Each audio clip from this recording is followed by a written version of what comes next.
Welcome back to the Sports Complex on a Tuesday afternoon. Lots of stuff on the show today. We're going to keep getting back in to Texas football and the college football playoff rankings and the transfer portal and everything happening in NCAA football. We'll get into all of that. Keep talking about it. The conversation's still going. I know Florida State fans are not any happier than they were yesterday.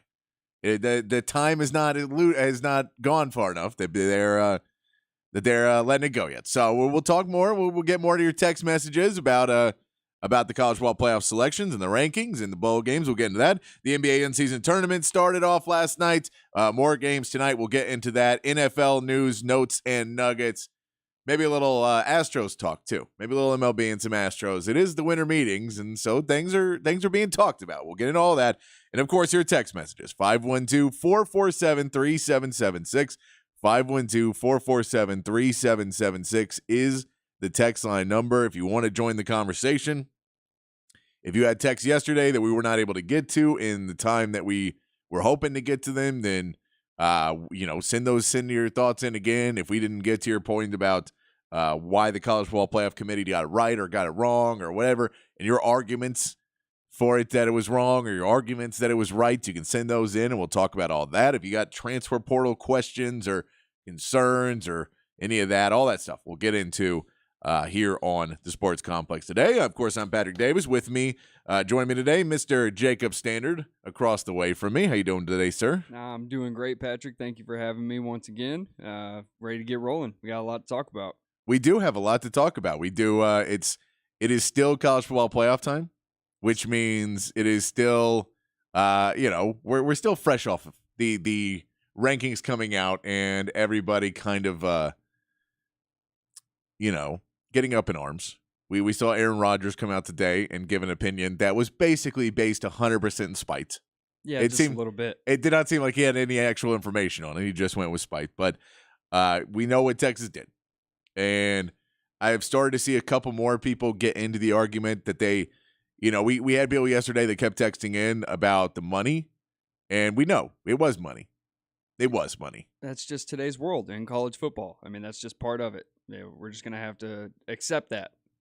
Yeah, and so we know that it was, there's something to be said that this is a college football playoff that people want to see more than if Florida State was in it. So we got, I think they got it right in the college football playoff rankings, but there is still people that are fighting against it. There's still people that are, pushing that narrative that this is now a fraud, that this is all wrong in Florida State, which leads you to the fact that we can talk about the money of everything that, is going to make more money because a Michigan-Florida State team, and then the people, when the video came out of Michigan reacting to Alabama being picked, and now people are saying that Michigan was scared. I don't think Michigan was scared. I think Michigan wanted to play Florida State. I think they were really excited to play Florida State. Yeah, I think they wanted to play Florida State in this game, and then they were, you saw the news and you're like, crap, we got to play a good team. Yeah. We got and again, that sounds like I'm taking a shot at Florida State. Florida State's a good team. They just don't have an offense right now. Right. And without an offense, you're going to probably lose and that's really kind of the bread and butter of the Big Ten. That's what they're really good. They beat Iowa and Penn State, which are two teams with really good defenses and no offense, and that's kind of what Florida State was going to end up doing. So you see that matchup, but then we get the crazy part about it all is you end up with Florida State and Georgia in the Orange Bowl, and if you're talking about the money and everybody talking about how it's all done for brands and money, they found themselves the most interesting New Year's Day bowl that's not the college football playoff now, because you have two teams that are going to be very desperate to prove that they deserve to be in this college football playoff. And so they're both going to come out. We know there's going to be guys that are missing. We know the transfer portal has already opened, so people are jumping away. The Ohio State game seems like it's going to be an interesting one with a bunch of players opting out to go to the NFL, with players because you can't add in whoever they pick up in the transfer portal will not be available in that game. Right. I believe they've already lost two quarterbacks to the transfer portal, so I'm not sure who's even playing quarterback for Ohio State in this bowl game. I saw an edge rusher from there get in there too. Yeah, they're having and I think a defensive backs. There's a lot of players from Ohio State they're leaving, And then there's a lot going to the NFL as well. So there's going to be some of those games as well. But we do want to keep the conversation going with you on the text line today. So keep talking about those college football playoff rankings and transfer portal. And Jacob, we saw the majority of the big names jump into the transfer portal yesterday. Right. But there's still going to be more coming out. Are you worried at all for anybody else at Texas? Is there anybody else that you think, we might see in the next few days by the end of this week? Because I don't know if we're going to see anybody try and get through the college football playoff and then enter. It seems like that's a little late to get in. Yeah. Even if, like Malik Murphy is a question one, right? Right. Malik Murphy is the one that we don't know if Quinn's staying or going, because that could play in Malik Murphy's decision as well. But if Malik Murphy is somebody that you're looking at and wondering if he's going to leave, does Malik Murphy say, well, look, I know I'm going to have a place to go, and I know somebody's going to still need a quarterback. Right. Do I need to? Well, I think Malik Murphy realistically looks at the situation, right? Like, say Quinn, we win the national championship, Quinn goes off to the NFL. I think Malik Murphy realistically looks at the situation and sees that he's going to be in a legitimate quarterback competition with Arch Manning, and I think he loses that competition. I really do. And he may not next year, but, it's, it is. You're in a competition. You're also now in a situation where, fan base wise and NIL wise, that people may not necessarily want you, they may want you to stay, but as a backup. And so there's a lot that goes into it.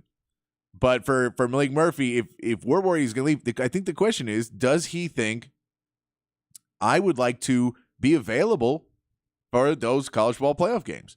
We know that, Washington's going to rush the quarterback and there could be an injury. We know if you go to the national, you get in.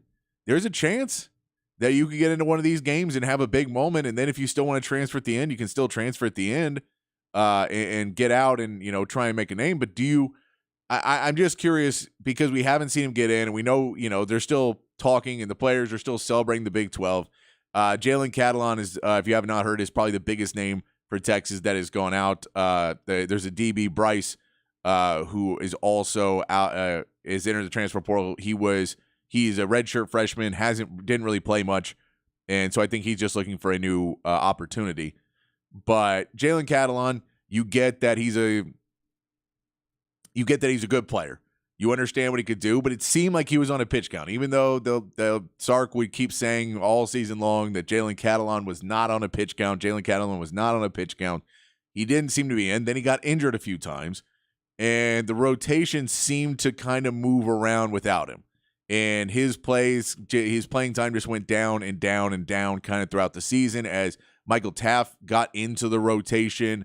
So it is something that with Jalen Catalon, I think I understand him leaving. It's a blow for a team that's going to play for a national championship, that you'd love to have him on that roster, and I'd be fine with him leaving afterwards. I understand, you didn't come here to be a part of a rotation. Right. You wanted to play the majority of the minutes, and you thought you could. You didn't necessarily get there. So I get it. That you may want to go try somewhere else that's going to need you more and not put you in that rotation. Well, but I'm not. I don't. It sucks that we're losing him before that, but I don't know if he's going to be the deciding factor, especially against a Washington team that is going to throw the ball a lot, and we know Catalon is a better safety in run defense than pass defense. So I don't know if it's huge in that. Now, once you get to, if you do beat Washington, that's a big if you do, then you'd be very missed in a national championship game against either Michigan or Alabama. But you have to get there first. But I don't know if Catalon was even going to play a ton in that first game. I think he was going to be part of the rotation, but probably not maybe not a huge part of that rotation then. Right, and I think you have to think about it from Jalen Catalon's standpoint, right? Remember, the last time he was playing football and healthy, he was all SEC at Arkansas. And then he comes to Texas, he's on a pitch count, he's part of a rotation. Yeah. So I think that all plays into it. I just think it's not what he was expecting to do, ultimately. No, and that's really the reality is I think that he was expecting, as many of these guys do, that I'm going to win any, competition I get into. Yeah. And when you saw that they were kind of getting sliced up in the secondary and he couldn't necessarily stay on the field a ton in those pass coverage situations, And we did see, we talked about it some with the safeties for Texas because it is something where they're going to continue to have to work on this, that the safeties for Texas, they found the rotation was kind of screwy in the middle, and there were some injuries. I think Jaron Thompson was hurt and Catalan was hurt, and there was guys hurt, but a lot of their more vocal and good communicating safeties were not always on the field. And you had guys like Derek Williams out there who's a really good cover safety, but he's not the communicator because he's young. So to have those guys be able to, have another communicator out on the field, they started to get that rotation down. Catalan was a big part of that communicator. He was always really good at communicating on the field and getting guys in the right places. You also throw in the fact that I believe Derek Williams will be suspended for the first half of the Washington game. So you throw in, that's another bit of they're going to go after you hard in that first half. When they take some shots. Yeah. For sure. And, I don't know what appeals process you can put for the targeting or whatever else. I don't know what there is. I'm sure they'll try and go through Edward Channel. I think they did already. I think he lost the appeal. Yeah. So they'll go through whatever they can. But it doesn't seem likely because it was one of those things that was a judgment call, targeting. I didn't think it was targeting. I don't think it's in the spirit of the game for that to be targeting. But spirit of the rule, sorry. Right. The spirit of the rule, I don't think it's that was targeting because he wasn't headhunting. He was just made a dumb block. Yeah, but I also get it. I see I see get why it. it was called. Yeah. I don't it's one of those things where you go, I get why you call it because you can't know intent, but it's also at the same point you go, why on earth would why? It's a dumb scratch play. your head It's something that, it's a learning experience for a young guy. But for Texas, if we talk about Malik Murphy, is there anybody else and anybody on the text line added in? If you have somebody you're worried about leaving, we don't have to say Arch Manning. We know the report came out yesterday that now even they're reporting now that he may be coming back. And I'm seeing the videos and stuff that are talking about it are now people saying he should enter the transfer portal. Oh. Not that he is, but they're saying he should because we saw him play and we saw him play in a game and man, he could start for every single Power 5 team. What do you throw, like 2 slants? Yeah, and he looked decent, but I don't think that's going to be. Yeah, if you're asking me if I'm worried about anyone else jumping in the portal, no, because that would be it. That would be the only name that would really concern me because that's your future right there. Yeah. I mean, and so if you got to be thinking ahead, and that is the future of Texas football. Yeah, and I mean, I think, there would be names that would be scary if they got put in there. We haven't heard anything about any of those, so I'm not even going to justify if not going to put the idea in their head. Yeah, I mean, you could still see, a running back like a Jaden Blue possibly look at something like that if CJ Baxter's there and Jonathan Brooks is probably coming back for another year now. Yeah, it's a deep room. That's a deep room, and he looked pretty good in stretches, so he may stay as well. We don't know about that. You are losing Keelan Robinson after this year. He's going to go. He'll graduate and go on and be a pro player. He really worked on that special teams this year, so that's something that he has going for him. But this is a team that I don't know if I'm too worried. I haven't seen too many more people that are quality players in the lineup right now who look like they're going to go elsewhere. And that's a really good job of the Texas One Fund in NIL. Keep those boys paid. To keep them paid and just keep conversations open with them. And don't ever let them get to the point where they feel like they have to. And we'll see if that happens with some other guys. There's still plenty of time to get in the transfer portal. But we know the big first kind of day, Texas avoided any major blows other than Catalan. And Catalan, to me, because it is a position that, he's a grad transfer, he could, he basically has one more year of eligibility. I don't know if anybody was expecting him to be here for 2 years anyway. I think a lot of people were expecting him to play well and go to the NFL next season. Right. So I don't know if he was expected to be here in Sark's plans either. So it's not the biggest blow. It is just a bigger blow because you'd love to have him in the college football playoffs.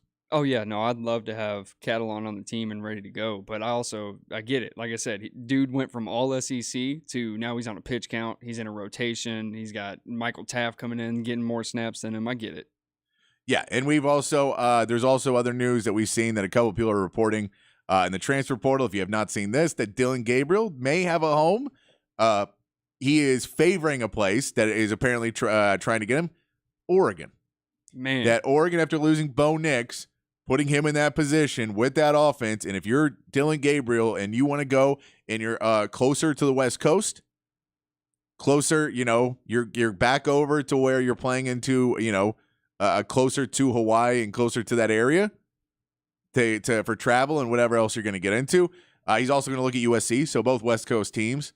But that's something where you can go in on that offense. I think both those guys, Dillon Gabriel knows this is a attempt to get a Heisman because Bo Nix is still, I believe, the front runner for Heisman. I think he jumped down in the odds and then went back up into them for the Heisman odds, probably because a few people talked about it and some people put their vote online or did whatever else, and people are still voting for Bo Nix. So Bo Nix is there, and then the other guy you'd look at in USC is Lane Kiffin. Or sorry, why did I say Lane Kiffin? Lincoln Riley. Lincoln Riley, sorry. Yeah. Lincoln Riley. But if you look at him, he's also produced the Heisman talent, so I think Dillon Gabriel is going to look over that way. We know Jeff Lebby is the guy who brought him in. Jeff Lebby is now gone. He left and took a head coaching job as well, so he doesn't really need to stay at Oklahoma when his guy that brought him in, Lebby, is gone. So that is something to look at for Dillon Gabriel. When we were kind of wondering yesterday why he went into the portal, it makes more sense, and I just didn't think of it yesterday, that Jeff Lebby left. Right. And to take a head coaching job. Well, and so he followed Jeff Lebby to Oklahoma. Yeah. And, it makes sense that he may not want to find another offensive coordinator at this point and try and learn a new system and everything for an Oklahoma team that the only reason he went there in the first place was because of the coach. It makes sense for him to go ahead and go and try something, go to the West Coast and go to a school that looked really dominant and is going to dominate in their bowl game against Liberty. They're going to have a great time. They're going to have a really good game. It depends on if Bo Nix is going to play in that game as well, though. We don't know who's going to be playing quarterback. I doubt it. It is in the age of today's college football where, and we can have this debate. Let's not do it today, but we can have this debate as bowl games start going, Jacob. And with everybody on the text line. Do bowl games matter? No. And I'm on the no too, and I talk to people, and there's some people I know that are fans, and they love bowl games, and they think and I don't. But we know now with NIL, with the transfer portal, with the NFL and everything else, that you're getting less and less players. So we can get into that conversation, but I don't necessarily need to get into it today. Right. I do want to ask you guys something about the Texas Longhorns, though, because we haven't talked enough about the Texas Longhorns today, but this will lead us into the Big Fat Poll today. Patrick's Big Fat Poll of the day on the Horn. Big Fat Poll today, guys, 512-447-3776. What's your confidence level going in to the college football playoff for the Texas Longhorns? This is something we've asked you a bunch of times throughout the season. They have now won the Big 12 championship. They have made it to the college football playoff. They've at least matched your what everybody wanted them to do, even if you shot really high, and I know some people wanted to be undefeated, but come on. They've matched what you've asked them to do to get them in the college football playoffs and win the Big 12 championship. So they've achieved everything that you kind of wanted to. Now you want to win some games, but you're playing a Washington team that likes to throw the football. You now are down at least one safety. You're down another safety for a half. Hopefully Ryan Watts will become healthier, and you'll be able to get your secondary a little bit more healed up before this game.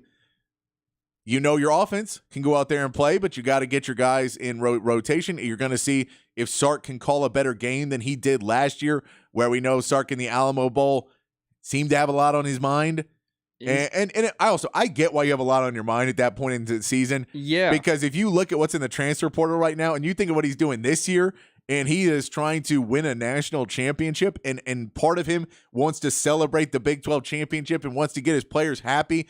And then on the other side, he's got to go talk to these guys, and some of them are coming into his office and asking him to, well, am I going to get a better playing time? Am I getting more? What's my next role? Because, if you're going to tell me that I don't have a future, if you're telling me I got to wait 2 more years, I don't want to wait 2 more years. And if you're telling me, the NIL, and I don't want to wait to get paid. My family, we want money, and my family wants money, and I want money, and we're all doing it. I see what the star players are getting, and I see how they're balling around, and they're eating better than I am, and they're living life up, and I'm not there yet. So I think he's having those conversations, but trying to keep the culture that he has built, and you can't get rid of everybody that wants the money, because I get it, we all want money. Right. You know, I can tell you myself and Jacob, we're very hard, but at the end of the day, at the end of the day, you're not going to do it all for free. And so, you know, it's something where everybody at their job wants to be taken care of, and it's just a different world that we live in now. But this confidence level for Texas, you guys on the text line, you can go scale of 1 to 10. Let's go scale of 1 to 10. What's your confidence level going into a Washington game? You know you have to win 2 games to win a national championship, and even that, maybe you just want to get to compete for it and get there and keep bringing it back. If this is the team in the right path, what's your confidence level right now with Texas football? Because this team is headed in a great direction. They are playing as good as they have played all season long in these last 3 weeks of the season. You got a month to get ready and get healthier, and Xavier Worthy to heal up, and guys like Ryan Watts to heal up. And you know, C.J. Baxter, who kind of just kept getting beat up all season long, to get him fresh and get him fresh legs. But Washington and Michael Penix Jr., who a lot of people thought was getting beat up and hurt at the end of the year, he has a full month to get healthy and to go on the Heisman Trophy show and possibly win a Heisman Trophy and really kind of step up. And he knows he's playing for his NFL future too, because Michael Penix Jr. is a guy that a lot of people have going like the 3rd or 4th or 5th quarterback in the draft. Insane to me. Because he's older and they think that he's already reached as good as he's going to be. The injury troubles his early years in college. I'm not saying any of that's right. I'm saying that's the reason why he's going later than some of these other guys that they feel has a bigger upside. They feel Michael Penix Jr. And they also, a problem for Texas is they have really good wide receivers. And some people are putting it that they think the wide receivers are really good for Texas, for Washington. And that's why Penix is playing so well. All those things. Tell us on the text line, 512-447-3776. We come back. We'll start getting into those texts, and we'll talk some NBA as the end-season tournament's going. And I'm telling you, there was actually, I mean, as much as I don't care, yeah, seems like people care. Yeah. Well, Seems like people care. well, good for them. So we'll get into it Yep. when we get back here on the Sports Complex on the Horn 1019 AM 1260, the Horn app, and hornfm.com.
Back on the sports complex here on the Horn.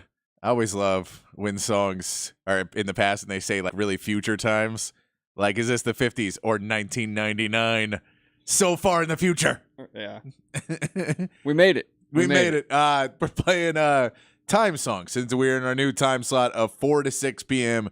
weekdays here on the Horn. Rich Eisen, 2 hours before us, 1 hour after us. So you can still see that. We're trying to get those podcasts up for you as quickly as possible. If you're one of the people that gets on the ride and they want an extra hour at the end, we'll have that first hour up. If you missed the first hour, we'll try and get that up. You know, we're trying to work on things here. We work for you guys. We work for you. Jacob, is this in your pop culture blind spot? Yes, it is. So this is Back to the Future, I think, too. This is... That's what I was going to say. Yeah, that's what you're going to say. Yeah, that's what I was going to say. This is Huey Lewis in the News, I knew that. which they started just naming their albums after sections of the newspaper. I know that's before your time, too, newspapers. But What's that? what's that? But yeah, Huey Lewis in the News. Always one of the greatest bands ever. That was one of the fun ones of Huey Lewis in the News was one of the bands that I remember. I brought a CD of Huey Lewis in the News in the van when I was touring with the band, and everyone was like, Huey Lewis, what do you bring that? Like 8 songs in. They're like, I had no idea he had this many hits, and he is awesome. You're like, yeah, I know. You guys are giving him crap because you just think that he's kind of like a pop guy, and he's awesome. Yeah. Huey Lewis is awesome. No, remember, I was just telling you about Huey Lewis before we started the show Oh, today. that's right. Yeah. That's right. You don't remember Huey that? Lewis and? The News. Okay, good. Hey, got it. All right, cool. I mean, I knew that. I obviously knew that. Your face looked like Michigan when What do they you saw. Oh. Text lines open, guys. 512-447-3776. We're gonna get some NBA talk. We're gonna throw some text in before we get to the NBA talk. Phil the Thrill says, thought you were gonna be on until 7. No, we are on until 6. 4 to 6 now. 6 to 7 will be hour 3 of Rich Eisen. We'll go after. I heard he's got a top 5 coming up in hour 3. He definitely has a top 5. Not I sure heard. top 5 of what. We did not get that plug before we went on the air, but we know top 5's coming up. It's going to be good. It's going to be a good one. We got to do our own top 5 at one point. There we go. And we'll just throw off and we'll do the exact same one, but we'll do it before him. We'll do a top 5 of Rich copies us. Eisen teases. That's perfect. Yeah. Perfect. But I appreciate you listening, Phil. I appreciate you listening.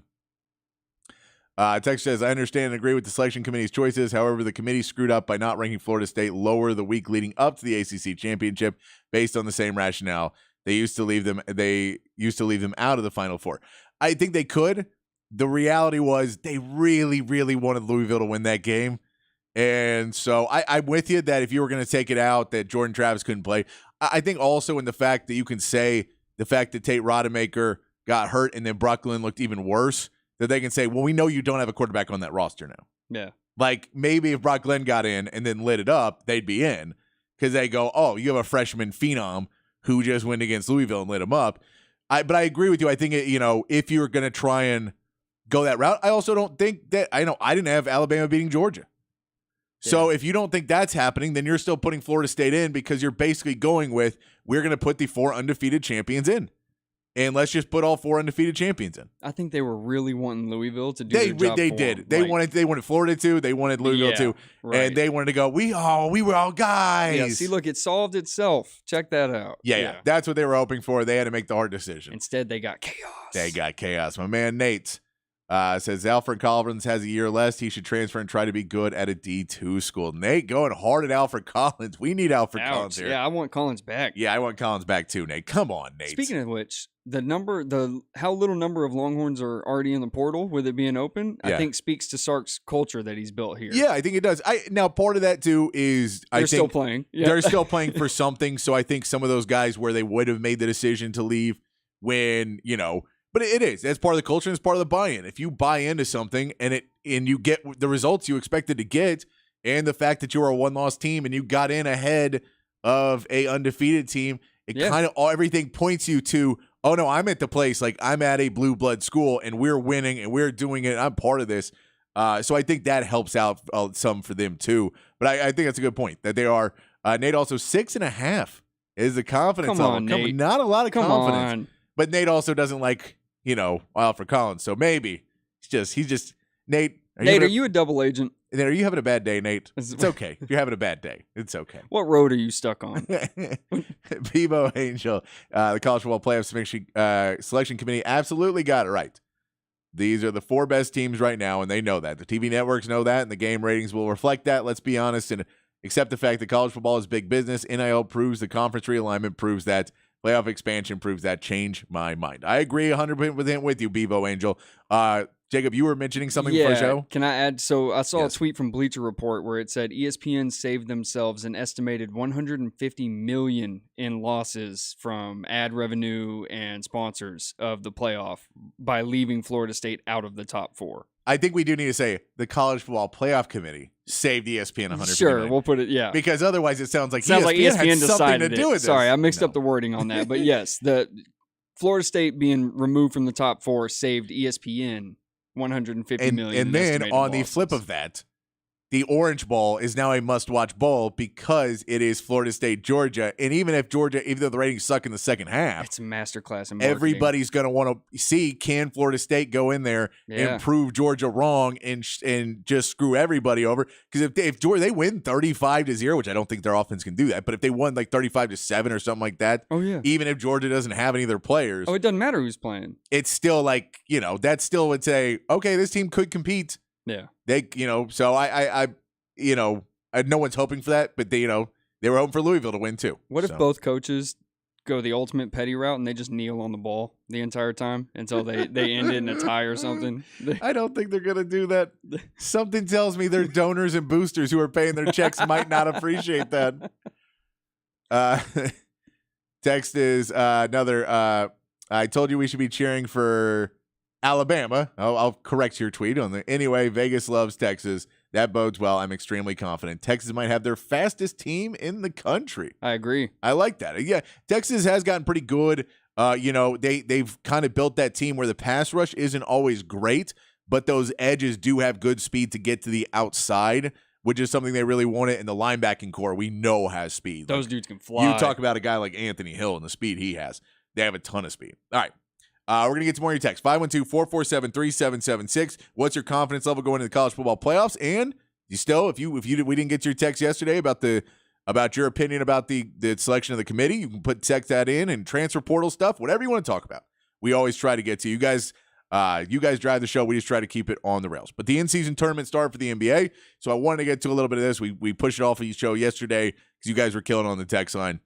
But we did. I saw these games, and and so it has not fully changed my mind. If we don't know, if you haven't heard, the in-season tournament is a new thing by the commissioner, Adam Silver, where he's basically trying to get some more eyes on basketball in the NBA early in the season and get that before to get to where the NBA has always had that Christmas Day in those kind of games is kind of where people think it starts. Yeah. So their ratings are down early in the year. You kind of want to build up a little bit before that, and that's why they're doing this in-season tournament. There's going to be there's games yesterday. There's 8 teams in the in-season tournament right now. There was 2 games yesterday, 2 games tonight, then 2 more games on Thursday, and then on Sunday, I believe, is the finals. That'll be in Vegas. They'll wrap it up. Yeah. And that'll be in Vegas. In between, so we don't think that everyone else is just getting a week off, tomorrow there will be regular NBA games for everyone who's not in the in-season tournament in that bracket. They will play on tomorrow. They will play on Friday and Saturday, I believe, or whatever point. But they're playing in the days where there's not in-season tournament action. These games are all be playing at the higher seeded teams' courts, which was awesome because especially in that Celtics-Pacers game, which was coming down to it, and was tied with about a minute and a half left, and you're in Indiana, who hasn't won anything. Yeah. And those fans are craving for a win. Right. That place was coming unhinged last night as Tyrese Halliburton started to take over the game. He had 26 points, Buddy Hield had 21. They were hitting those threes, and if you've ever seen Tyrese Halliburton shoot, it looks like he's never going to hit a shot, and he hits every one of them. It's insane. He kind of looks like he's alley-ooping the ball. Oh man, he's got that Sean Marion jump shot Not fully, where he's pushing but it's more of a from his push. chest. It's still up, but yeah, he was hitting those. And so we saw that they go and they get a 122-112 win over the Celtics, knock out the Celtics. Kristaps Porzingis not on the team, is still injured, so he was not playing for the Celtics. We did see Tatum and Brown. Tatum had 32 points. Jaylen Brown had 30. Whew. they took over half the team shots between them and Tatum and Brown. They took 49 of the 97 shots impressive. that the Celtics took. They are really trying to be the leaders of this team. Joe Mazzulla, I don't think it's a great game plan. I love to take shots at Joe Mazzulla. I'm not a big fan of his, are you? I just don't think he's a playoff winning coach. I think he's another one of those coaches as a regular season coach, and people are like, he's great, and you go, but is he? So where does he compare to you from Brad Stevens then? I think Brad Stevens was a better playoff coach. Okay. I think he was a better coach in the sense that he was able to get his team to perform at a high level and play team basketball in the big moments. And Joe Mazzulla seems more of, let's do the ISO ball, let's get there, and then I'll help coach defense. Let the guys be guys. And we want to coach defense, but we don't necessarily want to try and get the easiest shot. We want our stars to go out there and win the game, which is great if your stars, but you need them to both score 40 then. And, basically Tatum missed 2 threes down the end of the game, and they lost the game. So if you're going to play that style of basketball, it works against lesser teams. But when you get to playoffs and in the in-season tournament and you're playing against teams that are playing well at that time, it just becomes a worse system. And the Pacers went out there and got the win. But we saw the fans were into it. The ratings have been up. And I didn't see the ratings yet for last night. Right. But I know the ratings have been up. I was watching the games. And I watch a lot of basketball, but I was watching the games. I was in for it. It's a fair point. We saw the Pelicans and the Kings, another really fun matchup in this tournament as well, because we saw those are 2 young teams that like to run the ball. Zion Williamson is playing, and he is still a gigantic man. Didn't have a huge game. He had 10 points. He wasn't, dominating by any fact, but he came out and played, solid minutes. I think the fact that Wembanyama came in and he was no longer the phenom and the guy who's supposed to be carrying the league, that it kind of alleviated some pressure off of him. Well, he also cut out the fast food. But that's the thing is I think that when you take that pressure where he can go play basketball now and the pressure is now you for New Orleans have to be the guy. But before, he was the NBA. He was supposed to be the prime guy in the NBA. Yeah. And I think now that he's, his games are not all on prime time. Not the conversation isn't, is he going to be on? Is he playing or is he healthy? They extended the playoffs to get him in. Yeah. That's when they first did the play-in games. They were trying to get Zion and the Pelicans into the playoffs. And so there's a point of it where I think, it's helped him kind of just get to be like, okay, let me just try and play basketball. Yeah. And he's on a good team. We know Brandon Ingram's really good. CJ McCollum's really good. Ingram had 30 points in that game. Pelicans also shot 45% from 3. That's lethal. That's a really hard team to beat. When you're shooting that good. The Kings are fun too with De'Aaron Fox and Sabonis and everybody on that team. But they came up a little bit short, but made it a game. Both games were games. I know they're both 10-point wins, but they were both games till the end. You were watching the fourth quarter and they were games, and the crowds were going nuts for them. So as far as I can tell from day one of the in-season tournament, if you look at the ratings beforehand in the games, we all know the courts are god-awful. Get rid of that next year.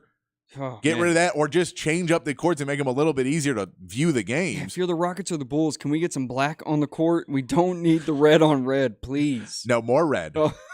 More red. Change the free throw line to a lighter red. It's all just shades of red. Just colorblind people just hating it. But that look, I think and we'll see tonight now. This is the real test, because tonight we are going to be in Milwaukee.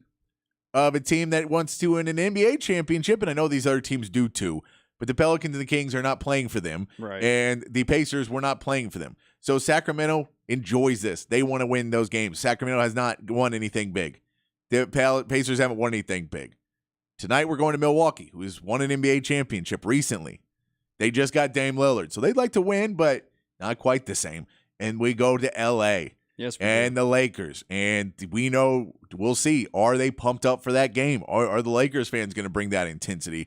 But it should be a good game. We get the Knicks and Bucks is the game to kick it off first. We get Dame Lillard versus Jalen Brunson is the matchup you're kind of going to be watching for. We're not watching for Giannis and Julius Randle. We know Giannis is the man, but that matchup isn't as good. If you want to compare the numbers for Brunson and Dame so far this season, what you got? Dame is 25.5 points. Brunson is 24.9. Oh, no. Assist, 4.6 for Dame, 3.7 for rebound, 4.6 for Dame, 3.7 for Brunson. Right there. Oh, no. Right there. Dame, 6.9 assists, Brunson, 5.5 assists. They're right there. They're right there. Here's the number that's going to kill you. So then Dame is shooting 42%, Brunson shooting 46% field goals. This is the number that I am surprised with. All right. Dame is shooting 33% from three. Which is not great No, it's for not. a three-point shooter. Right. You'd like it to be a little bit higher. Jalen Brunson, 47% from three. Oh, my goodness. He is killing it from three right now. He's more efficient than Dame. Yeah. And that's the thing. He's being more efficient. And it's not that many more shots. He's just, taking the ones that he gets. But that'll be an interesting thing because if Brunson is on Dame or Dame is on Brunson, Dame has been playing really bad defense. So this could be a big game for Brunson where they're going to have to play help defense a lot if Dame Lillard kind of gets stuck on there and they switch on to Dame Lillard and they run those screens to get him on there. Dame Lillard's defensive efficiency has been really bad. And the other game tonight, Suns at Lakers. I know you're a Lakers fan. It's one of the worst things about you. Oh, come on. We can look at that. The Suns right now shooting really well. Durant shooting 51% from the field, 49% from three for Durant. He is lights out three-point shooting this season. What's going on? Why are these dudes knocking it down at these And clips? Devin Booker shooting 47% and 39 from three-pointer. That's Those okay. guys are playing. Yeah, no, but they're both playing really good basketball. Devin Yeah. Booker's playing really good defense as well, stepping up into this role. As we Fair. know, he was my pick before the season to win MVP, just because I think he's going to have to kind of at points carry this team. He's going to be the one to play the most games. We know Bradley Beal's out again. He has had issues staying on the court this season. They don't have a long bench. Eric Gordon is also, coming in and out, but those are basically your four guys that are good. Yeah. And then, you can throw in Yusuf Nurkic, but he's okay. He's not, he's not going to be a big-time scorer. He's not a great defender either. So those kind of players. And then the Lakers playing good basketball right now. Yeah, but but who's playing? A lot of guys are hurt. The report I've seen most recently now is there's a lot of guys that are probable. LeBron is the only one who is still questionable, but I feel like he's going to want to come play in this in-season tournament. It's at home. I think he'll want to be part of it. I think the bigger problem for the Lakers right now is LeBron James's usage rate. Okay. And LeBron James, how many minutes he is playing each game, because he doesn't want to lose, and they're in these games, and so he stays into the games. I think that's going to be an issue going down the stretch because you're going to have to stop playing him so many minutes or sitting him out some games. Either one of those is not great for the Lakers. But we also know the Lakers, the plan is, from what we've heard, is trade deadline, switch this team up. That's what they did last year. And they re-signed D'Angelo Russell basically to trade him. Yeah. So there is some guys they could trade. We know Austin Reeves is still playing pretty good basketball right now. So you've still got him in there. They're going to be calling up the Bulls and see if they can get their boy Caruso to come back. I heard there might be a package with Caruso and DeRozan together that they might be working on. And DeRozan, of course, is an LA guy. Yeah. So he is somebody that may want to come out. And so it is a question. But the Lakers playing pretty well. Do you have any picks today for Bucks or Knicks? Lakers by 50. Bucks by 1,000. My pick for MVP before the season started, Dame Lillard, is going to drop 500 points by himself. You can go ahead and bet your house on all of those. Bet your house on all those. Yeah. Yeah, I do think this is going to be an interesting one. It's going to be the question: do the Lakers fans get into it? Do the Lakers care about the in-season tournament? Does LeBron play? If he does, I think the Lakers can win this game just because they have the depth and they're going to be able to kind of just keep rotating players. Just keep throwing new bodies at KD. Yeah. Yeah. And just, make him pass the ball, double team off him, make somebody else make a Right. shot on that team. And then for the Bucks, I think that this is a game. I'm going to say the Bucks are going to win, but it is the Knicks could win this game. If Okay. Jalen Brunson goes off, this is a type of thing for the Knicks that they could really, really want this to get them kind of momentum going forward and want to play a big game against the Bucks that the Bucks may not care about as much. Yeah. So we will see. We will see in that game, but there are two good games to see tonight in the NBA. So All right. how do these games factor into their regular season record? So these all count as regular season games. Okay. So they're playing the same as everybody else, and then those other teams are going to make up those games because they're playing other on games another night. on another Okay. night. And then at the end, the only game that is not going to be is a championship game, is a game that does not equal out. No record. Yeah, Yeah, it does not just- equal out. Gotcha. Let's take a break. When we come back, we'll get back to the text line here. 512-447-3776. What's your confidence level going into the college football playoff for Texas? Also, anything else you want to talk about? If you like the in-season tournament, if you hate the in-season tournament, if you just hate basketball, it's not, come on. But what are your thoughts on it? Text us in. 512-447-3776. You're on the Sports Complex in the Horn 1019, AM 1260, the Horn app, and hornfm.com.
Back on the sports complex here on the Horn, playing songs about time to celebrate our new time slot this week.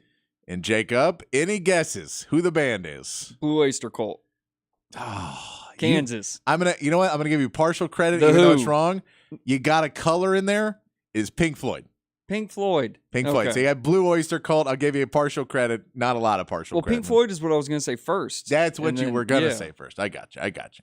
Back on the text line 512-447-3776.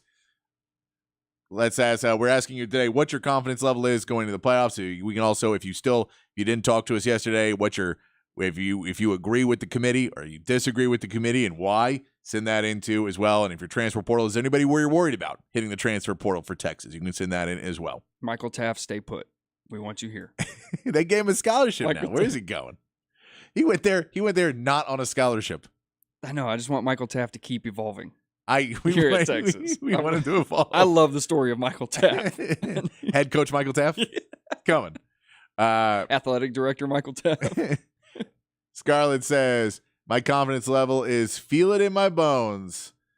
Felt it before the Big 12 championship game. I feel it now. My bones are telling me this team is going to go on the rest of the way and bring it home. I like that, Scarlett.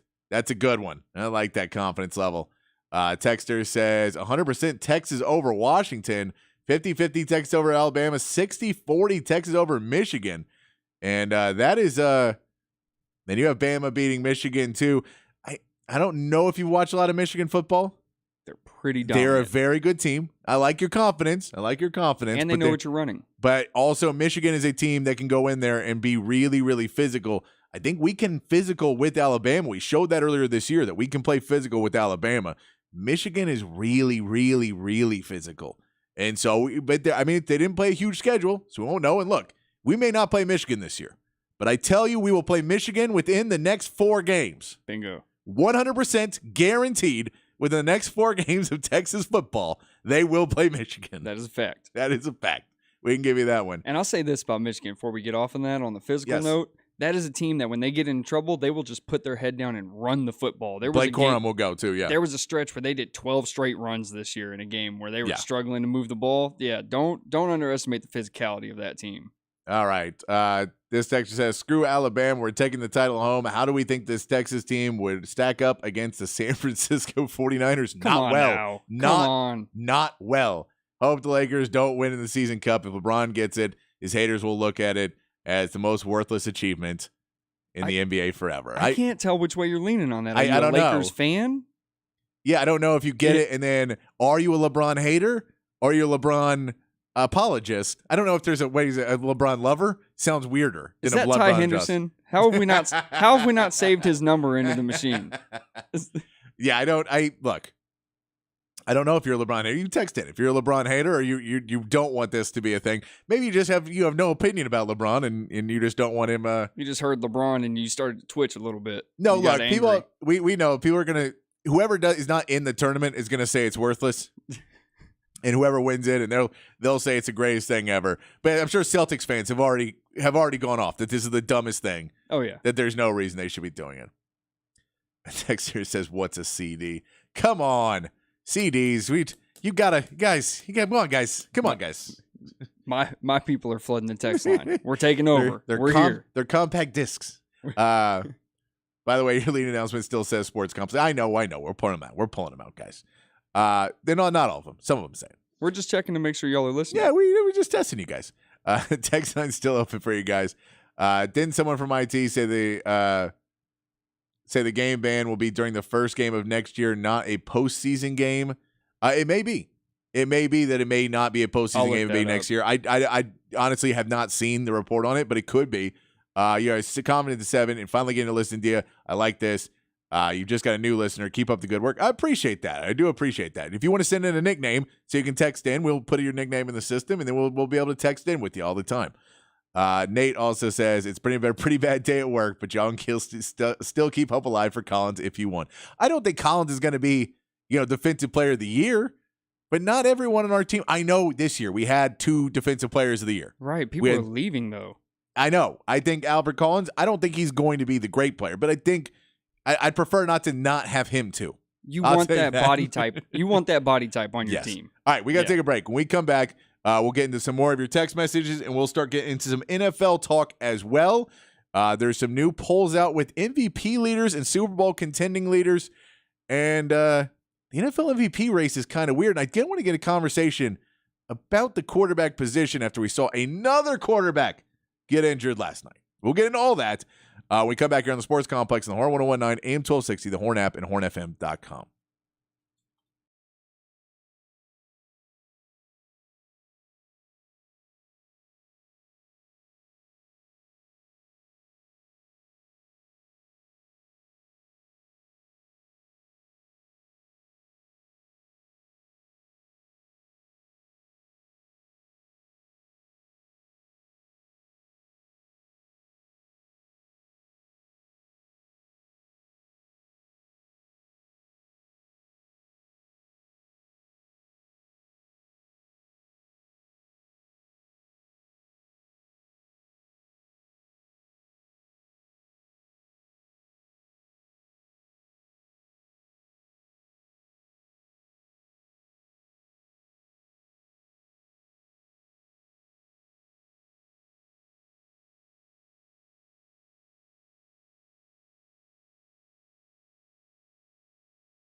Hour 2 here on the Sports Complex on a Tuesday afternoon. We're going to get into some NFL talk.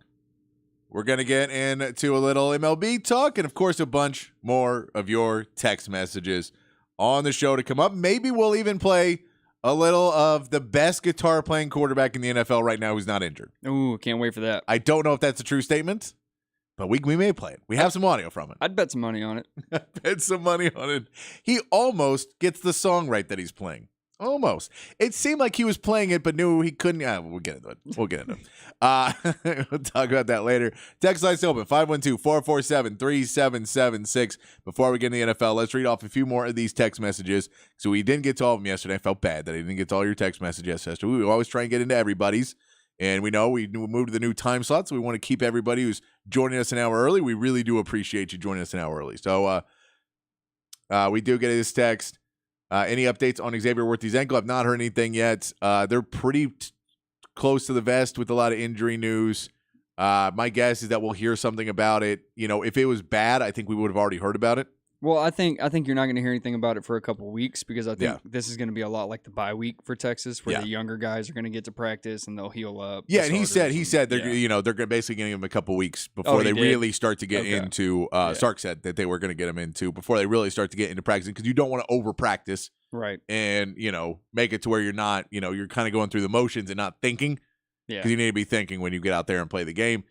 So we haven't heard, but I think it is something that if it was going to be really bad, if he was going to miss time, I think we would have probably already heard about that it was more questionable. So it doesn't seem like that. He said at the game, the x-rays were negative, which would lead you to believe it's just an ankle sprain, which even a bad one is 3 to 4 weeks usually.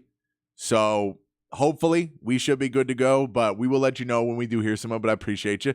Texter says, can you all discuss Savion Red and how he runs and what expanded role he might have close to the goal, and not talking about just direct snaps. He's reminding me of Deebo Samuel. He is that kind of guy because he was a wide receiver that transformed into a running back. So he is kind of that guy. I don't know if he's at Deebo Samuel's level, but if you want to talk about a guy who is quick and has the speed of a wide receiver, but put on some more muscles to be a running back, that's what he is. Yeah, he's a little slight though. He's not quite Deebo Samuel. No. But because he's also a year into it, right? So he may be bigger next season as well. But no, I think Savion Red's doing really well. Partly of what we saw in the last couple of weeks of Savion Red might have been. I think everything you have to take with somewhat of a grain of salt. That was an offensive line who was dominating the defensive lines, and once you're in these college football playoffs, that's not really going to be the same class where the holes may not be as big, but I think Savion Red is going to be a big piece of that red zone offense, still getting in and bringing things, because I think you can put him in situations where, with Sark's creativity, where you can put in a Quinn Ewers at quarterback and then spread the ball out and have them basically go in motion and Quinn Ewers go out to wide receiver and Savion Red come back at the quarterback position and get the snap, and then he could throw or run or do whatever he needs to do from that position and just try and change things up. You can also put him in the backfield. He can get out and catch a ball as well. So you can use him in a lot of different ways.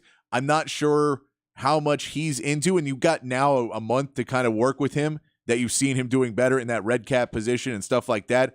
But as far as the running backs that are going to get in those goal lines, you're going to see C.J. Baxter. You're going to see Keelan Robinson. Keelan Robinson's been playing really well in that red zone as well. He's been putting together a hell of a resume. Somebody who wasn't used a ton in the red zone early is starting to get more used there, and you're seeing results.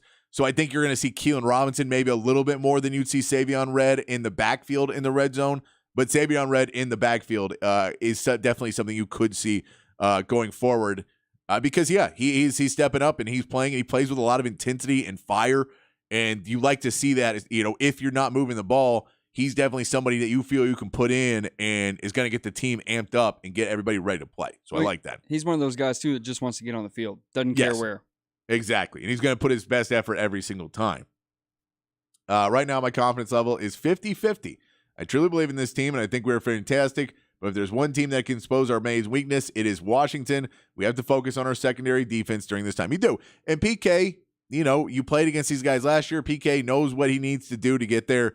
I think a little bit more time will help. Hopefully you don't lose anybody else in that secondary to the transfer portal or any injuries during practice. You hope to not have any of that. knock on wood. But I think that we'll be okay in this because it is a situation of you just can't get beat over the top. They've been pretty good about getting guys in front of them and making Michael Penix Jr. complete 90% of his passes basically to be able to keep moving the ball. If he completes 70%, which is a good number, it still becomes harder. You're still going to kick some field goals. You're still going to have to punt the ball every once in a while because you're going to miss 2 in a row. If you miss 2 passes in a row, all of a sudden it's 3rd and 10, and then that third pass is much harder, or you run the ball in there and you didn't get it enough.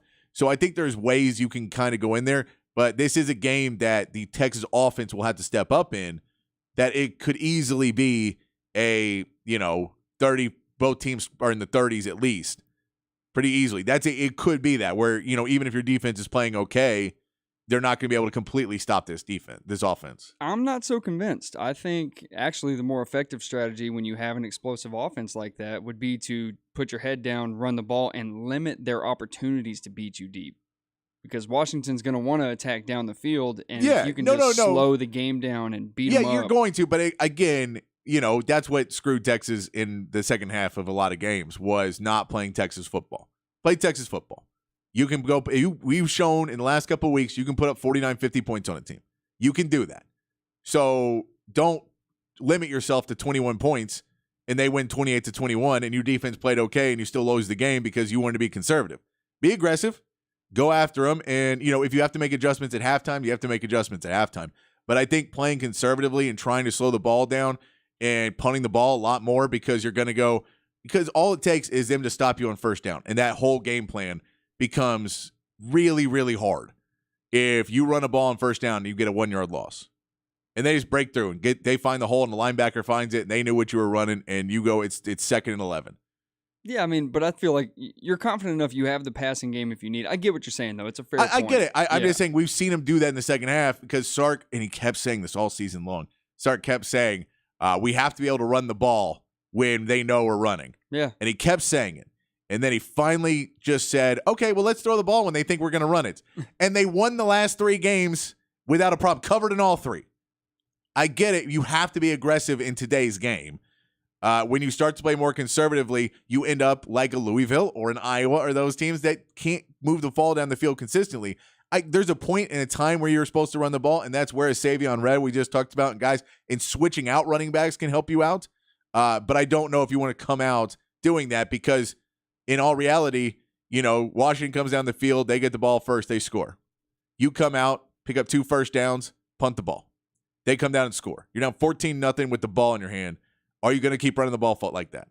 Well, that's a pretty saying that's a pretty convenient scenario there. But I'm just saying it's a realistic enough scenario against a good Washington team. Right, I get it. And to your point there, I will say you said they put up 50-something in the last 3 weeks and covered in all 3 games. Yeah. Last 3 teams have not been Washington. I agree. Yeah. I agree 100%. I agree 100% with that. But we have plenty of time to talk about that one. We do. Yeah. We will keep talking about it over and over again. Oklahoma Greg says, I will never watch NBA again after they went all political in 2020. Neither will anyone I know. Sports have no place for that. Watch very little NFL for the same reason, although they aren't as bad as the NBA. Let's see what else. 90% to win it all. Everything is lining up for the Texans this year. Beating Alabama to start all the past 14 years of being down, starting after the 2009 national championship, beating all the teams beat it last year, including OSU in the championship, getting Washington from last year's bowl game, and finally cheering on top, beating Alabama in the national championship. I like the confidence. That would be pretty sweet. It would be great to have that little revenge of just everybody who beat us, just beat them again. They beat Alabama twice. That would be pretty sweet. Oh, man, Alabama fans be so mad. You lost to Texas twice, Nick Saban? You're getting old, man. Wait a minute, redo. Best out of 3. Texas, courts are awful, but tournament is cool. Could improve with some fan incentive. Hate the idea if I'm an owner, though. Go Mavs. I don't hate the idea if I'm an owner. I don't hate the business idea. Because your viewership is up. I don't agree with the way they promoted it and executed it because, frankly, I wasn't completely aware it was happening.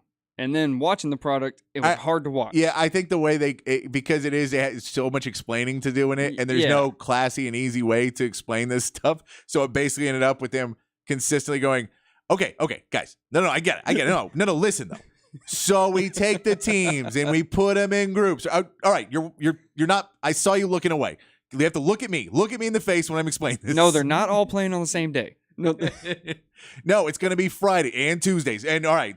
this will eventually be a fixture in the NBA season. It's going to be rough as they're rolling it out, though. Yeah, and so once people get to know it better, it'll make more sense. It's kind of like the play-in tournament in the first year of the play-in. Right. No one knew what it meant, and now people are starting to get more used to it. And then they go, oh, they're a play-in team and a playoff team. I think it'll be something more like that as it keeps going because it seems to be working so far.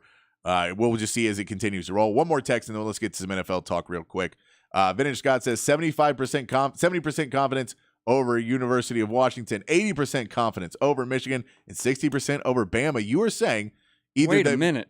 The matchup is it because we've already beaten Bama once and it's hard to beat a team twice? Is that because you think Bama is the second best team in the country? Or is it matchups? Just curious, because I do not think Bama is the second best team in the country. No. And in fact, I'd say I'm the most scared of Michigan. Right now I would be too. I think they play a completely different style of football than anybody we've seen. I think it's the most pro-ready team. I think it's a team that is going to be a much different aspect to go play against. Let's talk some NFL, Jacob. Okay. We saw the Bengals versus Jaguars last night. Bengals get a win, 34-31, but the big story was Trevor Lawrence going down in the game with what they're saying is a high ankle sprain. Right now the projection is 4 to 5 weeks, but they could say it could be a little bit less. There's 5 games left in the season. They are a game ahead now of the Colts and the Texans in the AFC South. That injury could very much put them on the line. A guy that used to be there, they'd love to have back. I'm sure they would love to have Gardner Minshew back because he is leading the Colts right now. Yes, he to is. a record right behind them. So I'm sure they wish they still had him on that roster. But we saw Browning for the Browns have or for the Bengals have a great game. 354 yards, 32 of 37 passing. What a night. That's crazy. And Jamar Chase is Jamar Chase. He has 11 receptions for 149 yards. If you're a Bengals fan, you have to be so thrilled watching that game because you had to just watch it going into it. Okay, what do we got with Jake Browning? And then he starts hitting passes, right? And I think he got to 12 before he missed one, and it was a behind-the-line screen pass that Tyler Boyd dropped. And then whatever he was doing right, then they had Tyler Boyd throw a pass, and he their threw an one interception. turnover is Tyler Boyd. And why on earth do you not just eat that football, Tyler Boyd? Just fall down. He was trying to make up for the drop pass. Goodness. No, that was incredible. I loved watching that last night, and not because I may have taken the Bengals as an underdog, but coming out of that, coming out of this week now, we have some new MVP and Super Bowl odds. And the MVP odds are what's really starting to, because the Super Bowl odds are not that surprising, right? Right. San Francisco played what many people consider the other best team in the league right now in the Eagles and dominated them. So I get they're going to be up there. The Cowboys are going to have that same chance to play one of the really good teams this week. And if they can go handle their business against the Eagles, the Cowboys are going to move up in those polls too. And in the MVP polls. You're right. I should bet the Cowboys to win the Super Bowl right now. Their odds are going to go down next week. Yeah, you're right. I agree. Or you can wait till next week when they get blown out by the Eagles, and those odds will drop immensely. Well, that's not going to happen, though. All that's going to happen is they're going to say, we don't even list this line anymore because it's so for sure the Cowboys are winning the Super Bowl. But if we look at the MVP lines, this is something that I don't think anybody thought was going to happen. I don't know. Anyone who watched Iowa State the last 4 or 5 years never saw Brock Purdy as NFL MVP Brock Purdy. Isn't that nuts? He is now leading. And now when we say leading, his name is first. And depending on what sports book it's around, there's about 3 guys that are in that 300 plus 350 range. Yeah. So I've got ESPN Bet pulled up. Okay. What do you got? Lines. Yeah. So Purdy at 300, Dak at 325. And so I have Dak, and Dak's at 350 on some, 325 at some, and Jalen Hurts is about 350 on a lot. Right. And so those are your 3 top guys. They're all quarterbacks. Everyone in this poll is quarterbacks. If you look down, Patrick Mahomes is now falling about double odds of those. Lamar Jackson, Tua is right there as well in those double odds of all the top guys. That's your next lane. And then the next one's interesting. The next one is interesting because Tua is up there, but your first non-quarterback. And the only non-quarterback, I believe, in the top 10, because I think Christian McCaffrey is either 10 or 11. No, he's 9. He's 9. Christian's 9. Christian McCaffrey's 9. Tyreek Hill. Yeah, look at that. Tyreek Hill is in that voting now, too. If he continues to play and Mike McCarthy and Mike McDaniel's offense is putting up these electric numbers and he is carrying this team, is there a chance that we could have a wide receiver MVP over Tua because they say, well, we know what Tua did before. Right. And the votes are, we know who Tua is. And that guy is just going out there and dominating. And now we look at what Patrick Mahomes is in the Chiefs. Mm-hmm. And I know he left last year and they were still fine. We know they were still good last year. They're still Super Bowl champs last year. And they were a good team last year, a great team last year without him. We know that. But we see them struggling right now. And you can say, well, Patrick Mahomes and the Chiefs are struggling. But Tyreek Hill is there a shot? There's two parts of this that Brock Purdy, it blows my mind that he's ahead of Christian McCaffrey in this. I get the reason, but I put Christian McCaffrey ahead of Brock Purdy in my MVP vote. I just think that if you talk about value, if Christian McCaffrey isn't there for the 49ers, we've seen Ayuk goes down in numbers, Deebo Samuel's numbers go down, and Brock Purdy's numbers go down. You mean people are a little scared of Christian? They're very scared of Christian. Yeah. For me, if we're talking value, then we know, well, this guy, if he's gone, everybody's numbers go down.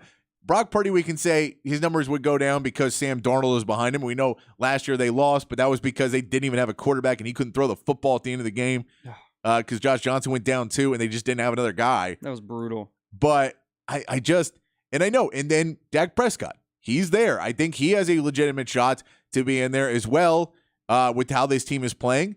It's a leadership, but we know their next 4 weeks are tough. He's got a chance to make his case. He's got to win, I'd say, 3 out of 4 of these. I don't think so. With the way the Niners look, I think he's got to clean it. He's got to clean sweep. He's got to clean sweep it? Yeah. Because he could have a good game and a loss, and I think he'd still be okay in that because I think people are not going to vote for Brock Purdy. I think the 49ers may split votes between that kind of West Coast people because people will vote for Christian McCaffrey and people will vote for Brock Purdy, and they may split some votes. But I think that Dak has a shot in this game in the MVP race as well. I'll tell you what, though, that Tyreek Hill number, he's plus 1,400 right now. I might put a little something on that. It's an interesting number. Our sports writers and the people voting for MVP, willing to vote an MVP. And this is a conversation. We don't have the time to get into it, so let's shelf it for tomorrow. Sure. But I want to get into this with you guys on the text line, too, about QB injuries. So I'm going to put this thought in your head about the QB injuries. Has the NFL screwed itself by overemphasizing the quarterback in the rules, in the marketing, and everything they do, getting rid of the running game and trying to get rid of the running backs and push them down by, making it to where you can have, getting wide receivers and spread them out so that you don't have wide receivers start and really trying to make this a quarterback-driven league and everything's about the quarterback and defense is not important. You have to have a quarterback. And the reality is there's not 30 good starting quarterbacks. And now those guys are getting hurt because the defensive knows, well, all we have to do is stop the quarterback. We don't have to stop the run anymore because they're not going to run the ball. So all we have to do is rush the quarterback. So the best teams now load up on pass rushers, and everyone is just trying to kill the quarterback. So it's something I want to put in your mind. We can get into it more tomorrow. We have a little bit more time. But it's an interesting thought that when we look at those MVP odds, and we see there's 2 other positions and no defensive and nothing else in there, that it's all quarterbacks and quarterbacks that maybe not be the best quarterbacks. Quarterbacks that I think on other teams may not be great. And we look at all of that, and then we go to the fact that we've seen another quarterback go down. The numbers are down this year. People are not as thrilled about these games. A lot of them are, not looking good. We get Thursday Night Football is the Patriots with a 17th stringer versus Kenny Pickett's backup, which I'm guessing is Mitchell Trubisky. It is. Definitely is. Oof. So let me say one more thing about that before we go. All right. The names after Christian McCaffrey on the MVP list: Jared Goff, Josh Allen, Trevor Lawrence, and Jordan Love. That's how many QB injuries we have. Jordan Love is up there at the top of the MVP race. I mean, Josh Dobbs has numbers. Josh Dobbs, you can bet on Josh Dobbs. I'm just talking about proximity to the top. Yes. Yeah. I know, but he's ahead of CeeDee Lamb. Well, I wouldn't put him behind CeeDee Lamb. I think CeeDee Lamb has more wins on his back than Joshua Dobbs does this season. I know Joshua Dobbs has won over the Cowboys, but I think that CeeDee Lamb has helped win this. The Cowboys win more games this season. You can get Bijan at plus 30,000. Well, if Arthur Smith would use him, we can have. All right, let's get back. We're going to come back, take a break. When we come back, we will get into some more text messages. And I want to talk a little bit about the Astros, too, if we have some time before we get out of here on the Sports Complex in the Horn 1019, AM 1260, the Horn app, and hornfm.com.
Back on the Sports Complex on the Horn. Text line still open, 512-447-3776. We're about to get back to the text line. Read some more of those. We do want to play some sound from the Manning cast last night. And Yes, we do. Just enjoy that. Maybe we'll talk some Astros too if we have time. We'll see. We'll see how far your texts take us, you guys. You guys drive the show. We just try to keep it on the rails. Playing songs about time all week long because we're a new time slot, 4 to 6 p.m. Yeah. Any guess on who this is? Well, I cheated. I didn't realize they were going to text in the answer already. It's Cher. Oh, yes, it is Yeah. Cher. It is Cher. That's my bad. I looked at the text line. It That's is my Cher. bad. Turn back time. I mean, because this was a huge song when it came out. Yeah. And it was like Cher is one of those ones that I feel bad because I was like, she was always old, but it's because she's enough older than me that no matter what age she was, even if she wasn't really that old, She was still hot. I was young enough Yeah. that she was old to me. Right. So like, I don't know how old she was when this came out, but it seemed like she was ancient when this came out. Oh, no. And this came out a long time ago. But that's only because I was like 10 or 12. I don't know how old I was. So I was young enough that it was just like anyone over 35. You were like, wow, those guys must be ancient. Yeah, I remember when this came out, too. It was, Oh, yeah? yeah.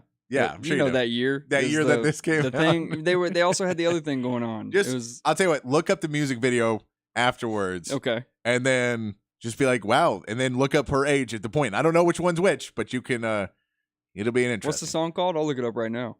Can Turn Back Time by Okay. Cher is what it is. All right, text line's open. Coach Corn Nuts. Great name on there.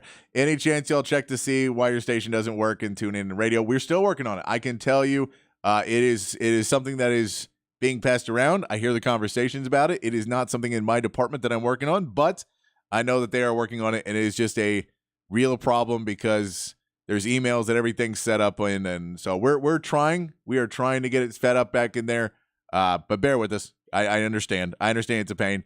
The Horn app still does work, though, and hornfm.com still does work as well. And I know there's a few other places you can find it as well. Sure does. Cher was 43 when that song came out. Okay. 1989. 43, and if you want to see what she wore in the video. I have not looked that far Yeah. up yet. And by the way, 43 for me now, I'm into that. That's right in my wheelhouse yeah, right now. in the range. Yeah. And when I was in 1989, it was not. Wow. It was not my wheelhouse. Keep to Revenge Tour going 100% versus Washington. 50-50 over Bama or Michigan. All right. A lot of confidence against Washington. I don't get that. And Washington scares me a lot because of the passing, and they're a really good team. I know people were kind of downplaying them because of, they thought Oregon was going to kill them. I think that had to do more with people kind of thinking Michael Penix Jr. may have been hurt. And, I think it's just the Organ hype. and there was a into lot that. of Oregon hype too, but, Yeah. they've been playing well all season long. I'm trying to convince my boss to let me off at 4 o'clock so I can listen to the first hour of your show, but he doesn't seem to be enamored with you as I do. So you got an hour. Wow me. I hope we wowed you. Perform, Patrick. I hope Perform. look, I can juggle. Do you got me something I can juggle? It's great radio. Yeah, are y'all ready to listen to juggling? It's an old Steve Martin bit where I can juggle cats in my brain, and Oh. he's just doing it and just juggling with nothing. It's a fantastic bit. I'm sure your generation. Yeah, I remember when that came out. It was the year with the thing going on. Yeah. I never understood till this day why so much time before the next game, because you got to build up on it. You got to build up. There is also something to be said of before you get into ball games, there is finals. Yeah, let the kids take their finals. So there is something where they kind of want to, student athlete thing. There's a reason for that. And then they want to put on New Year's Day. It's part of it. It's part of the tradition of New Year's Day now. So you have that break. You let everybody heal up. That's another part of it. You want to get the teams as healthy as they can be going into these games to have the star players playing. And back in the day, there wasn't necessarily players leaving as much as there are now. But, you give them a little bit more time. You try and have those spectacle of games. Let everybody find the love of it again. I think if you kind of pull those out right after, plus you want to put all the bowl games in there and everybody makes their money. And More importantly, the viewers are done traveling. yeah. The viewers are done traveling by January 1st. Yeah, that's true as well. Yeah, that's another point. Is not everybody's, you're done. Yeah. You're ready. Texter says, will CJ Baxter have more than 50 receiving yards against Washington? I do not know what prop bet you're looking at. Wow. I would say no. My guess would be no. I mean, he had to break a big one. I don't think he's going to get Well, it's the receiving yards. That's what I'm saying. It's not rushing. Rushing yards 100%. He got 100%. Right, probably by halftime. But I'm saying the receiving yards, I would not take that bet, just personally. This text says, I like the team, but cautiously optimistic. All right, Daydrinker77, cautiously optimistic. Random texter number 69 says, well, my treat hanging on for the news 6 to 7 hours was Desmond Howard and Eisman trying to figure out when in recent history was the last time Texas played Washington. That one on the air in Austin, PM Drive. Look, I get it. We're not doing 3 hours yet. Maybe one day we will, but we're playing Rich Eisen. We want to keep Rich Eisen on for 3 hours. And so we have to finagle what we do and move things around and time slots. And, there's a lot that goes into it behind the scenes, and we don't get to pick everything, but we're happy to be here at 4 to 6 now doing the show. Give Rich a break. He hasn't paid attention to many bowl games outside of the college football playoff in recent years. He has been all in there. Let's go back. Chief Engineer. I'm concerned about coaches leaving. Great season opens the door for many of them. I agree with that. That is something that you worry about. Bowl games don't matter for the standings. They're a cash grab and entertainment value, though. Perks for players. And confidence levels, 70%. All their teams are really good, and frankly, no shame if we get an L. But I believe this team is really hungry and focused, and while it may be a while until this comes again, going forward, the SEC may be more difficult. And you worry about playing Saban again from a pure coaching standpoint. He can game plan us, Harbaugh this, Harbaugh that. Harbaugh is already figuring out which NFL team to coach after this year. I think he's done with the NCAA. I will tell you, people in the NFL are not as pumped about Harbaugh as people think they are. It seems that's like that's a lot of media hype. From his camp. It's coming from his camp. He did not get a job last year. Right. He didn't turn him down. He didn't get a job in the NFL last year. And there were some bad NFL teams. So there's a problem that he may not be there. And one of the teams that would maybe hire him is not a place he may want to go in Carolina, where he can't go to Carolina. If he fails in the first 9 games, you're done. He could be done. Although he may want that. Frank Reich is counting up his money right now. It is. But so I don't know. I don't know about that. I think Harbaugh is going to be focused because I think if he wins a national championship, then it changes his perspective that he is now he's won the big one. He's got the thing, and it may change some of these other people's perspective on him going into the NFL. Yeah, no, I agree. And Rye Guy from New Mexico, you may have not played this one, but if you want to talk about time, you've got to play the Final Countdown. It is. All these songs have time in the title. As I will tell you, the Final Countdown is a good one, but there's not time in the title in that one. But it's a countdown. It's close. I like that. I like the way you're thinking, Rye Guy. I'm trying to think of how many songs I know that have time in the title. I can't even come up with one right now. You can't come up with one. I can't come up with a single one. You couldn't come up with, I don't know, Turn Back Time by Cher that I played 8 minutes ago? Well, I wasn't going to use the ones you've already played, obviously. I can tell you, I have 6 more ready to go. You're staring at it. No, but I picked them up. We got it. There's way more. There's tons more that I did not pick. I'm going to come in with some songs tomorrow. I'm going to make you figure out what they are. You're going to play stuff from the last 10 years. No, I have no clue. I'm going to play stuff from the last year. No, hey, anything past 2000, 50-50 if I got a shot at it. Okay, so what's worse, me not learning enough further back or you just refusing to learn past a certain point? Look, I think every grumpy old man on this text line will agree that I'm doing the right thing. Get off my lawn is what I'll say to that. But here's a song I do know, and I do know how it goes, and it doesn't quite go like this. But if you watch the Manning cast, I know some people are fans of the Manning cast, some people are not fans of the Manning cast. But they had Tua Tagovailoa on yesterday, and for whatever reason, he decided to be the guitar guy at the party. And I don't know if they asked him to play the guitar or if he just pulled it out and had it. I didn't see that part. I didn't see that part into it, but so I don't know if he was coaxed into it. I saw there was an electric guitar behind him, and then he had the acoustic, but he was definitely being the guitar guy at the party for 2 reasons. One, he doesn't sing in this clip. He never sings. So he's just playing guitar, and he also, I don't think, changes out of one riff. I think it's one riff the whole time. But he chooses a song selection that I probably wouldn't have chosen watching a football game. Yeah. It's super, super guitar guy at the party energy. And Peyton and Eli trying to save the segment. Here is Tua Tagovailoa on the Manning cast during the game yesterday, which was actually a really good game, too. Yeah, enjoy. Let's go. Let's see it. Let's hear it.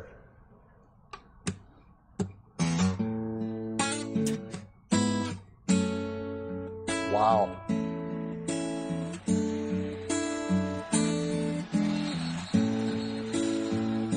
Jumped off sides. The Bengals jumped off sides. Really good. It's hard the first down. No, I got this.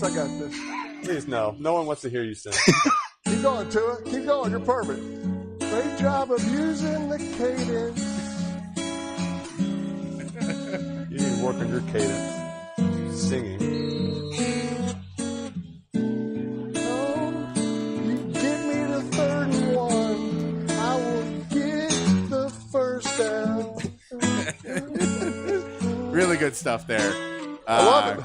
Right, I love it. that is good stuff from Tua playing guitar. I love that there's just a football game going on there's a in the football game, background, too. and you can see Eli and Peyton's face in the clip where they're like, "I guess we're doing this." This and he's is what we're doing. Well, is he going to start singing? And then he's like, "Oh, I don't sing.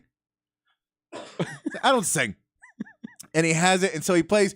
And then the song he picks, which I love some of you guys playing over there. You can't say Time. I played Time from Pink Floyd 30 minutes ago. 45 minutes. I played Time from Pink Floyd. I'm with you. It's a good pick, but I already played that song. I'm with you. And some of these other ones I like. I've got my picks. We'll see how you like the rest of my picks for the Time songs. See, but those are appropriate song selections. They're appropriate. I appreciate it. The inappropriate one is Tua playing a song. Tears in Heaven was what he decided to go with, which is up there in, like I have been known to be not great at parties. And sometimes when I'm not having fun, I like to stir things up sometimes. Yeah. And especially if I know I'm about to leave and I don't like some people there, I'll just walk in with the worst possible conversation starters And just stir the pot and leave. and just stir the pot and walk away and just walk over and you'd be like, so religion kind of dying out, isn't it? And then just walk away or something that's just really going to make everybody have to think. Make everybody be closer friends by the end of it. Yeah. And just be like, who did everybody vote for? And then walk out of a room is one of the songs. Playing a song during a football game about a kid's death is all-time decision-making by Tua. I'm going to give Mike McDaniel more credit that Mike McDaniel has been able to fix his decision-making on the field, because that's a bad decision. You think he knows what the song's about? It's called Tears in Heaven. The lyrics of the song, which maybe he doesn't know the lyrics of the song, Right. is like, once I get to heaven, will you recognize me and will I recognize you? Oh, That's man. what the song. It's a weird song, and it's a beautiful. Like the guitar part's beautiful in it, so I get why he did it. But it's a weird. I'm someone that I can't I try and pick songs by mood and vibe. Yeah. And if I'm watching a football game, can you imagine if you were going to a party and you knew an NFL quarterback who's in the top 10 in MVP voting odds right now was there, and you were like, we are going to watch Monday Night Football with an NFL quarterback, and he pulled out a guitar, and everyone would go, oh my God, I don't know what's happening now. Is he going to smash it? Do we and clap? Then he starts playing a song that's really soft and somber and just a really nice song, and you just be like, oh. And then Nice. can I open a beer now? I feel wrong about it. So whoever's into his camp. I love the Peyton Manning. Oh. And then he just tries to sing over it. It's the best. Eli goes, if I'll start there. I'll start there. Trying anything to get it back to football. No, if you guys don't like the Manning cast, this is great stuff from it. I'm a fan of it personally. I'm a huge fan of the Manning cast because of this nonsense. But we got to take a break and get out of here. We're going to take a break, so we try not to go over. We'll try and see whoever else's text we can get to before we get out of here. Appreciate you guys playing along. And I'm going to try and get this podcast up for you, too, in the break. I'm going to get the podcast up for Hour 1. So all you guys who can't listen and didn't hear the Hour 1, Hour 1's going to be on the podcast page. So you can go on and stream that one. And then it's 4 to 7. It's just backwards 4 to 7. Look at that. Yeah, That's why PD is PD. Working all day. We're going to take a break right here on the Horn, 1019 AM 1260, the Horn app, and hornfm.com.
Thanks, everybody, for joining us on the show today. I do appreciate you guys texting. I apologize, Coach Rodner. You're right.